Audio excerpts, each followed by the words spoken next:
We are wanderers, explorers, travelers, roaming the earth field by field, moment by moment, seeking, searching, longing, desperately wanting those we encounter to know what we know, to experience what we've experienced. A life change so beautiful, a grace so sufficient, a mercy so unfathomable that we can't possibly keep it to ourselves. This is our mission. This is our purpose. To pursue the calling of Jesus to the ends of the earth. Will you answer that call? The call to wander, the call to search, the call to walk the field.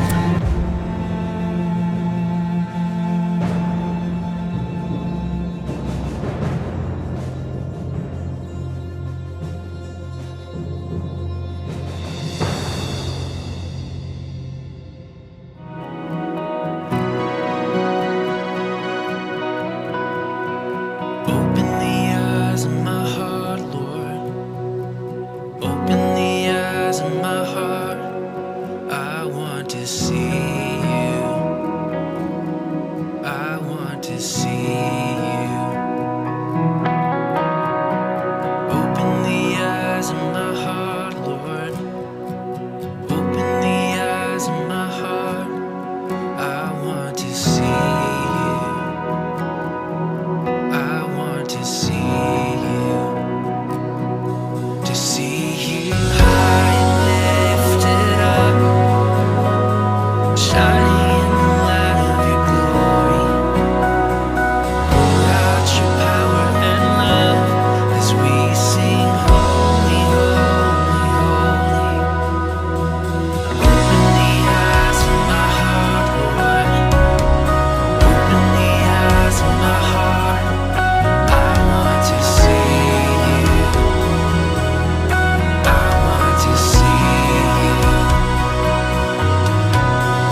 as we sing holy, holy, holy.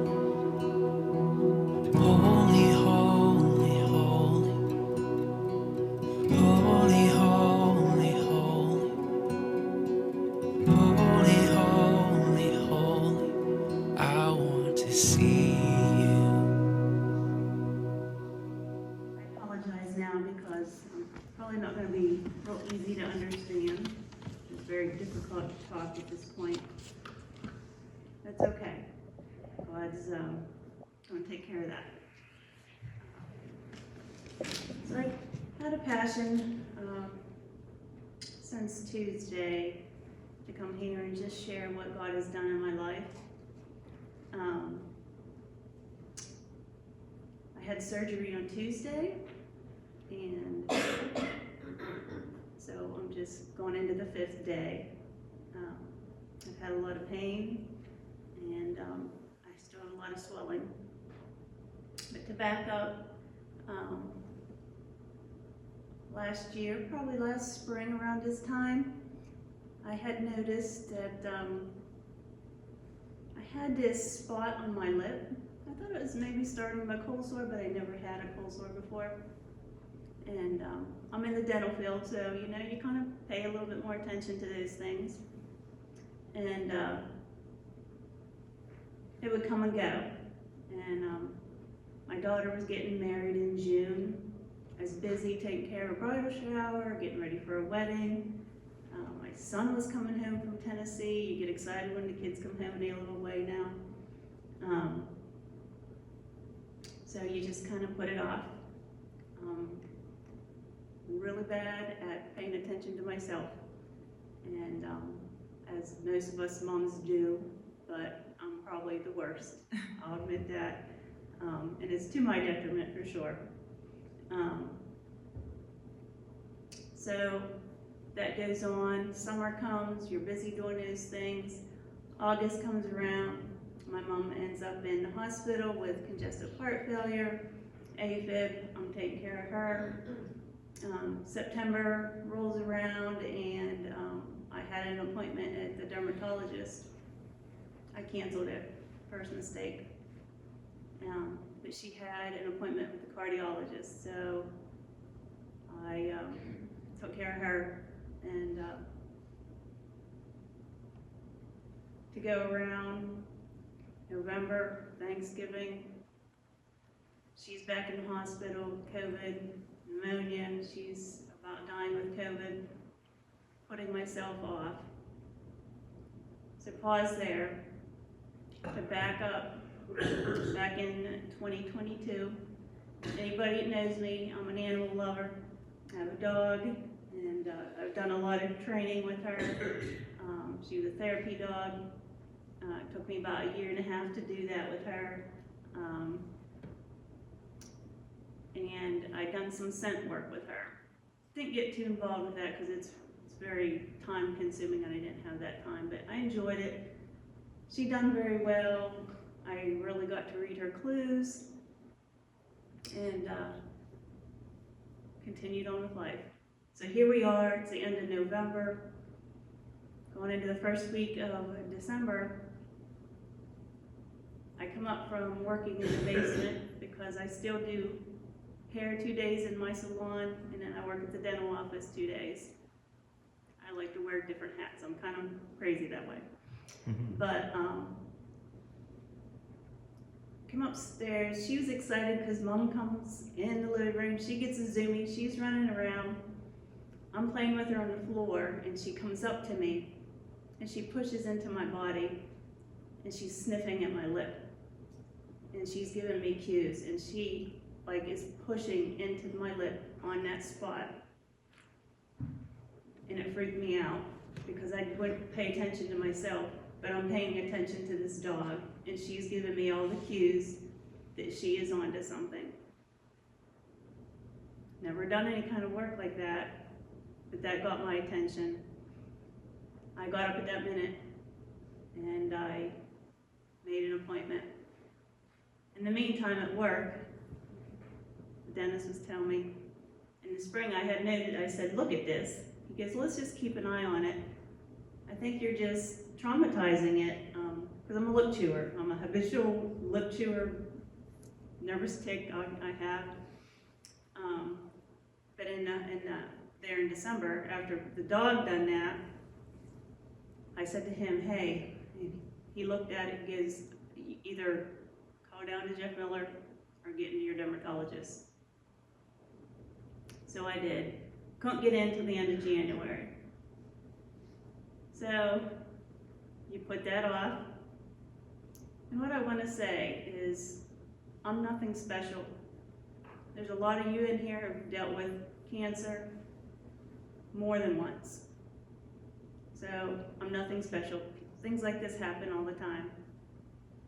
But I went and had a biopsy the end of January, and it came back that it was a rare aggressive basal cell cancer.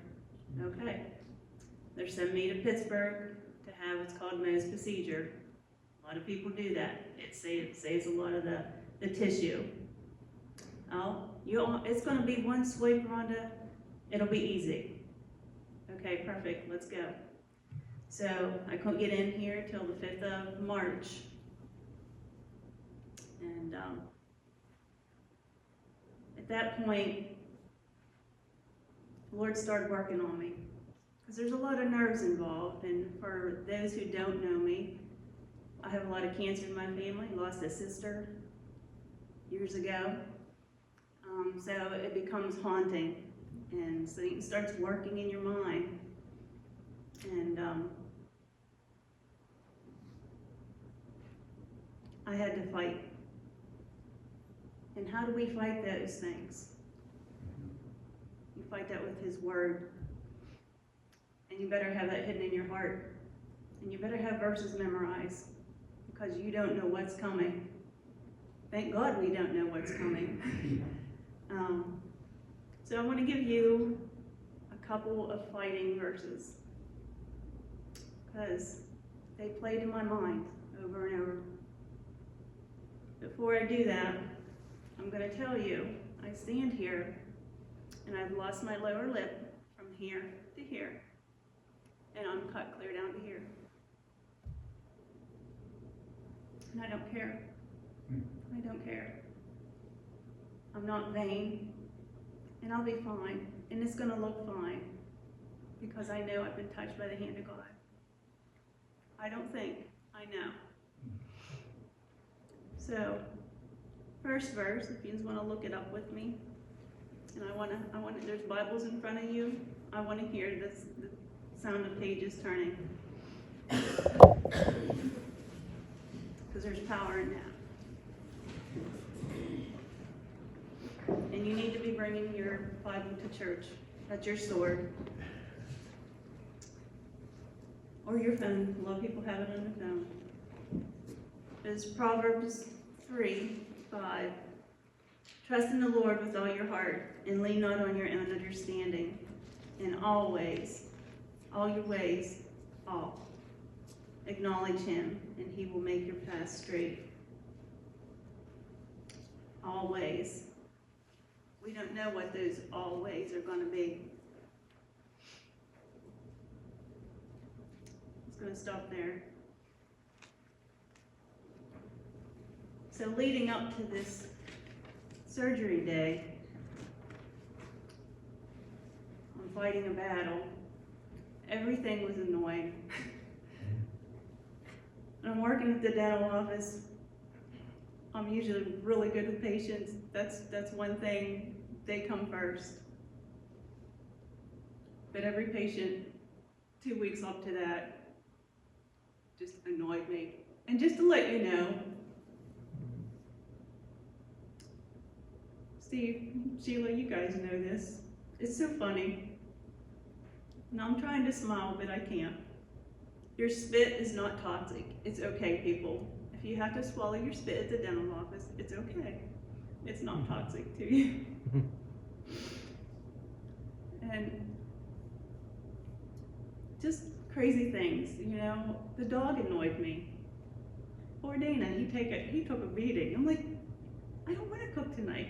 Get your own meal. You're an adult. You know, there was just a constant annoyance. just a real struggle. And that I knew I had to get into the Word. So I had a pastor's wife, I'd done her hair one day, and I was saying, I'm so busy. I miss spending time with the Lord. I miss solitude. She had went home and we were talking about that, and her husband sent me one of his sermons. And I didn't pull it up for probably 3 days after that. Finally I got a little time. And for 2-3 hours I just sat in my living room, which is, I don't get much time like that. And it's really true. If Satan can't make you bad, he's going to make you busy. And I was just able to soak in. And when you have that time with the Lord and that solitude, that's the battleground. That's where it truly starts. That's where he's preparing you. That's where he is building you. And so I hung on to that time. I hung on to what he was telling me.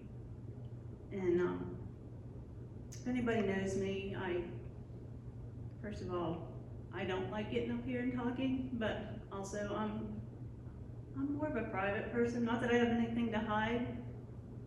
I'm just a quieter person. Unless you get one-on-one with me, then we're going to talk.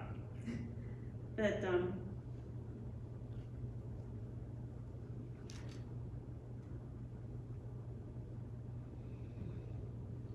I didn't understand why I was so annoyed with people and upset, and some of the people and some of my family, when I called and told them what I was facing, it's like, oh, okay, all right, we'll talk to you later. I'm like, really? I just got, potentially have, cancer here, and that's what I got. And I was very disappointed because I'm there for them time and time again. And see, Satan was trying to distract me. And I kept hearing the Lord just say, keep your eyes on me, keep your eyes on me. That, and he strategically placed people there where I needed, when I needed. Hindsight.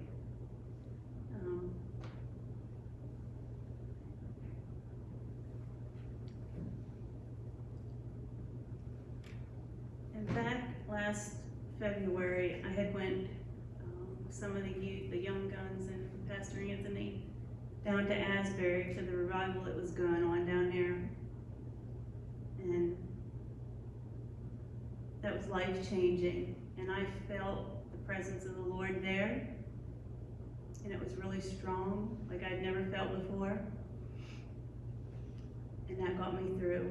But one of the things was, during that night when they were talking, was they were preparing people to go out into ministry, and they knew people were being led that night, and there were several that responded. I'm not saying I'm being led into ministry. I'm just saying when I came back, I've spoken more at this pulpit than I have ever in my life, and it's not because I wanted to, but because he's placed me here for whatever reason. So Tuesday comes around, and every day after the dog smelled my lip, every morning, it was like a little kid. You get up, go to the bathroom, the dog's up on my lap, and she's sniffing my lip. And like, I can't even go to the bathroom without the dog on my lap. But I knew she was trying to tell me something. And so we head down, and all along, I'm telling everybody, they're saying, how do we pray for you? And I'm saying, one slice, that's it. because they told me if you have 3, 4 more slices, you're facing chemo and radiation. So, okay, we go down. I go in for the first slice. You know, a bunch of needles in your lip. Okay, I can handle this. They tell me, they come back and they tell me, we might have to go in for number 2. So they take this, they have to freeze it. There's about an hour, hour and a half in between, and they test it right there. They put it on a slide, they look, and then they can see if they've gotten all the margins or if there's still cells there they gotta remove again. So Dana and I go out to the car, we rest a little bit, come back in. In the meantime, poor guy, there's this elderly man, kind of starting in dementia. He's in there talking really loud, and I'm like, what'd you know? It was just annoying, and I feel bad for saying that, but he was loud, and, you know, 10 hours into the day, hearing that same story, I'm like, please go home. But it was, I'm trying to tell you the battle that was there, and it's just a subtle battle, because that's how Satan likes to work. But they call me in for number 2, and she said, there's some cells here. She said, there's a little bit more. We gotta do a little bit more, but it'll be fine. So she starts on me, and they asked what kind of music you wanted to have in your room in the operatory, and you know, I put on contemporary Christian. And she says to me, are you and your husband religious people? And I said, no, we're just Christians, trying to just be disciples of Christ. Oh, okay. And she says, I don't know why I need to tell you this, but she goes, I went through a really dark phase back in my life. And she goes, I'm having a hard time connecting with my 19-year-old daughter. And I said, well, first of all, she's 19, you know. Nobody connects with their 19-year-old daughter. Give yourself a little bit of leeway. She goes, no, there's a lot of resentment. She goes, but you don't want to hear that. And I said, no, please tell me, you know. So she's telling me about her brother married this lady, and she was a crazy wife, and they had a lot of issues and mental issues, and her sister-in-law had came and asked if she could write her a prescription for an antidepressant for her husband because he was getting really depressed. So she said she did. She gave him some medication. However, he never took it, and he ended up committing suicide. Now, this is a brilliant woman. She taught at Pitt. She's known as one that taught for this procedure. And she said, I went through a dark phase because I lost my brother to suicide, but then I turned around and she sued me, and she gave our family a very hard time.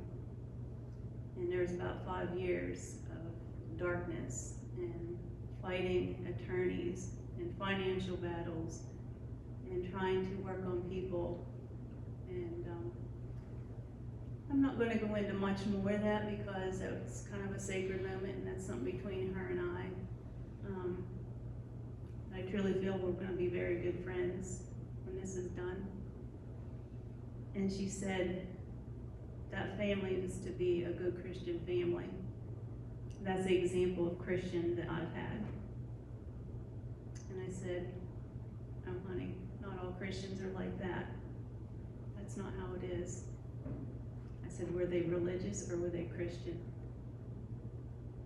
And she kind of looked at me. She said, is there a difference? I said, yes, there is. So we continued on, and as she was in there, she went towards the back of my lip that touches your teeth, and she found this nodule in my lip. And I had been beating myself up because I thought I always used sunblock on my lip, Yes, I laid in a tanning bed when I was younger, off and on. Yes, I played in the sun. I have a swimming pool. But I mean, one place you can put sunblock on easily is your lips, right? So that's something I always did. So I was kind of beating myself up about that. And so this nodule was deep and it branched out with nodules on it, and that's why they considered it a rare basal cell. Basal cell typically is very treatable. However, when it gets aggressive, then it's another story. And she said, this is very interesting. So as you're laying there, you're like, great, interesting. That's not the word I wanted to hear right now. So she removed it, took it to number 3.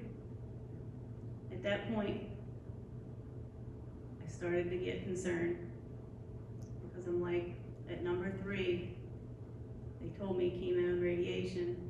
I can handle radiation, but chemo is a whole other animal. I've known it firsthand. And the devil started working on me, and I had to come back with the scriptures.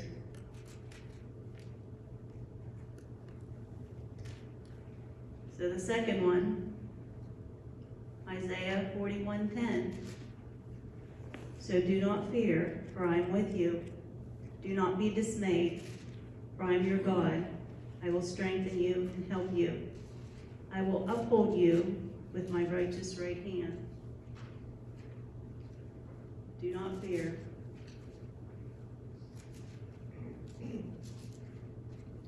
I am with you. He kept telling me he's with me. So back out to the car to take a break, get a break from the elderly man. On probably story 10 of the same story, I could tell it back to him, bless his heart. Went out to the car, took a break. I know when Dana starts getting hangry, I'm like, let's go over and get some sheets. You can at least get a sub or something. And so we done that, come back, prayed in the car. And I kept playing certain songs. And one of them was Same God by, I think it's Elevation. But the song talks about the same God that parted the seas, the same God that healed people, the same God that rose people from the dead, is the same God we're serving still today. We still have that same power. And I played these songs over and over because, one, I know repetition is a process to absorption. And sometimes people get annoyed with some of the contemporary music because a lot of them are repetition songs that repeat the same verse over and over. But in today's society, let me tell you, especially with the young people, young parents, we need that because we need to absorb something. And yes, hymns are great and I love the hymns. But sometimes only that chorus is what can go in your head, and we need that. So back in for number 3. So I go in, the nurse comes and gets me, and I go head back the hall, and she says, Rhonda, we got to go in for more. Fear not, you're with me. I look around the hall and I said, Dana, and he hung his head. She takes me in, I'm on the table, and at that point, I'm shaking. I am shaking like a leaf on the table, because I know what I'm facing. I'm facing a giant. And she goes, honey, you're really shaking. I'm like, yeah. Are you cold? Nope, I'm not cold. Let me give you something. I said, what, knock me out? No. What's it gonna do? It's just gonna calm me down a little bit. I'm like, okay. Lorazepam on their tongue it is. I have to go deeper and I have to go wider. Okay. So she does. Off it goes again. Same process. So at this time, we're like 5:30. I'm feeling bad because the staff, they went out of there. And again, waiting. The waiting is what kills you. So back in for number 4, she goes, I have to take a little bit more, but I think after this, I've got it all. So number 4, I'm like, this is bad. This is really bad. So the waiting again.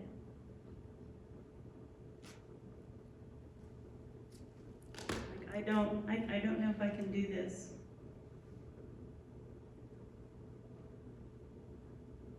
And I start getting annoyed with everybody. And before we left that morning, because I was annoyed, I was in the shower, getting my shower, and I said, Lord, how can I come to you? I feel like I'm coming to you with dirty hands. I'm annoyed with everybody. Everybody's annoying me. I've been in a bad mood. And I'm having this banter back and forth with him, and I go to get in the car, and I said to Dana, oh, it's sunny, it's beautiful. Let me go over to the other vehicle and get my sunglasses out. So I go get my sunglasses out, and it was just like the Lord, it wasn't an audible voice, but I hear, forgive them, for they know not what they do. I'm like, really? That's what I gotta do right now. And that's Luke 23:34. So I thought about that the whole way down to Pittsburgh that morning. And I'm reading the Bible.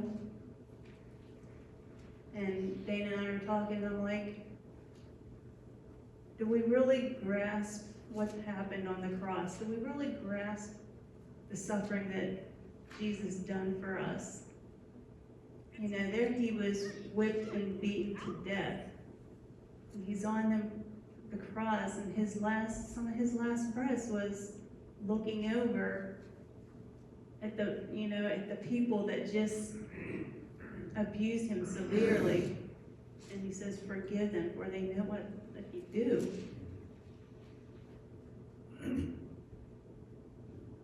And that was the first time I really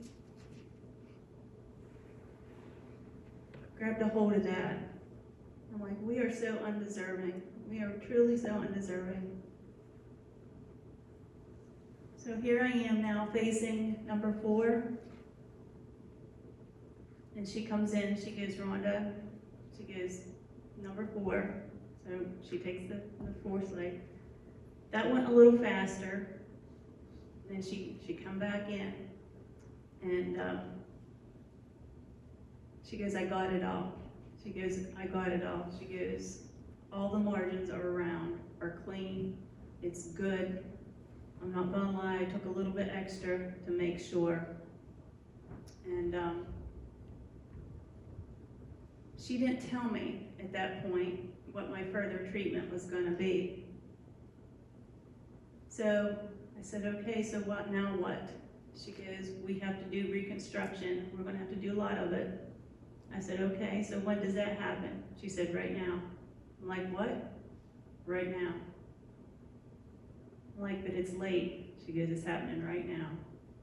So 2 hours of reconstruction, I lay there. She put me back together. And what they do is, in the beginning, she made me pucker up like I was whistling. And there's a piece of skin under your chin here. And they take that, and they cut that, and they use that flap to make you a lip. And she done that way early in the beginning, and I didn't know. So 2 hours, you're laying there. You have a lot of time to think, because you can't talk, you can't do anything. You're just laying there, letting them Humpty Dumpty get back together. But the whole time, if any of you have had Jimmy pray with you before a procedure or whatever, but he always kind of uses this and prays, God, let their hands become my hands. something along that lines. And that's how I prayed, was as she was stitching me up, Lord, let her hands be your hands. And I prayed that many times in 2 hours. So when she was done, she sat me up. She goes, you're going to go home. I said, okay. I said, now what? She goes, what do you mean, now what? I'm like, what's the further treatment? She said, to heal. I said, do I need chemo, radiation? She said, absolutely not. I said, are you sure? She goes, I'm certain. And she stood there and she hugged me for a very long time. And I don't know why I was touched, but I know I was. I don't know why I'm standing here. I'm no different than anybody else. And you have to have fun with it, a little bit of humor, you know. I haven't taken this off in front of other than Rachel and her husband and Dana, and they just came last night. And, you know, I've kind of been teasing because, you know, I'd say a majority in here have watched the movie Forrest Gump. Well, Forrest's best friend, Bubba, I'm Bubba right now. And, you know, so I go around the house saying, shrimp gumbo, shrimp stew, and Dana's like, you just knock it off. But you have to laugh at yourself. You have to laugh at yourself. God gave us humor for a reason. So,